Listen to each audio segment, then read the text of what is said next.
I'm a Spelman College graduate Oh, from nice. Atlanta. Yeah. So, but when I was listening to you yesterday speak about being originally from Germany and color really wasn't an issue back in Germany, when you came to America and you were saying how you see yourself, I was just wondering, when did it hit you when you came to America that I am truly a black man? Well, you know, it's funny because what you said is a little different. When I grew up, color was an issue because I was the only black boy amongst white kids growing up. But the difference is that I was truly a minority. And that's the biggest difference. And at home, I was truly a minority, so I had to deal with it by myself. Okay. My mother was white. The only person who could identify with me was my little brother. And coming over here gave me, weirdly enough, a sense of anonymity that I hadn't enjoyed before because everybody looked like me. Okay. You know, on campus, everybody was different colors. So. That's how Spelman was. So I enjoyed the fact that I could just be and not worry about people staring at me all day long. Now the issues of race in the States are there. They're very apparent, and it's universal. There's racism everywhere. Right. It's just it takes on different shapes depending on the culture and the country you're in. Here, we've created two distinctly different societies, if you will. Yes, yes. And that sort of transfers onto different aspects of society, like marketing, advertising. Yeah. We're talking about general markets, secondary markets. So it's a totally different issue than I was facing when I grew up in Germany. And you're an entrepreneur, and I was wondering, why is ADCOLOR conference so necessary in your business of marketing your suits and in just business in general? Why is it so necessary to have a diverse outlook? It's necessary because we have to move diversity from being talked about to being normal and obsolete, if you will. Because only if we don't talk about it anymore is it completely accepted and normal. So we're not there yet. So we're celebrating it, we're promoting it, we're embracing it, we're understanding it, which is important in marketing, advertising, entertainment, society as a whole.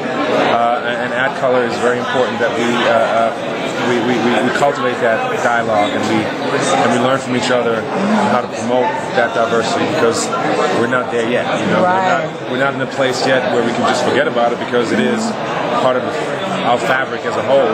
Yeah. Anyway, so once it gets there, it's going to be a great day. And I loved you and your wife in Soul Food, and I have to go back but showing and depicting black love so pure and genuine. I was wondering if there's any kind of black backlash with that because I think the newer generation hadn't seen that before until you and your wife really showed that care and that love and how it was displayed in Soul Food.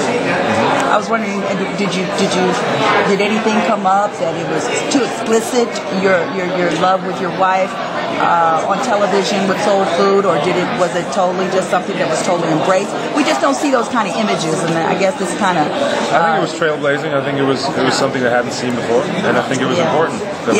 It's very important. And I think it was important to depict it in all its glory, but also in a three-dimensional way. Because black love is not just one thing. You know, it's many, many different things, and it's always been depicted very stereotypical. So I think what came of it were other shows, you know, like The Game, like Girlfriends, like all these other shows that have developed because of a tolerance, of an understanding that kind of programming works. Okay. And I was wondering, President Obama, his first debate, he was, everyone has talked about it. He was kind of more submissive, a little more passive than we had seen him be. And people have said that, he felt as though, or he might have felt as though, because he was a black man, he couldn't come off too aggressive. And plus, the President of the United States.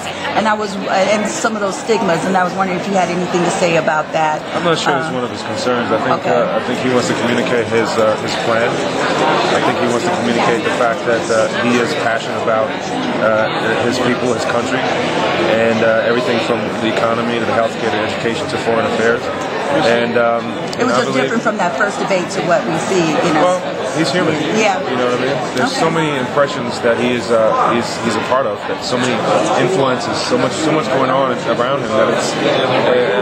I wouldn't want to be in his shoes to be be quite frank. You know, it's a tough. He's got the most difficult job on the planet. And you're always dressed so well and just beautiful. And I was just wondering, what can you say to other black brothers growing up? And I have 2 sons myself, and I struggle with them pulling up their pants. And I would love to have them see you in this wonderful suit.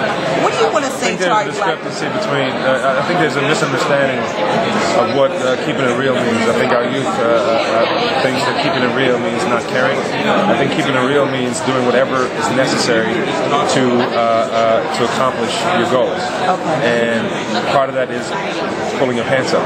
Right. Every time you leave your house, remember what I said, every time you leave your house, you've got to be ready to meet the person that can change your life. So in order to do that, you have to make a great impression. You have to brand yourself. And it's very important. Thank you, Boris. Love. Okay. I want to get in touch.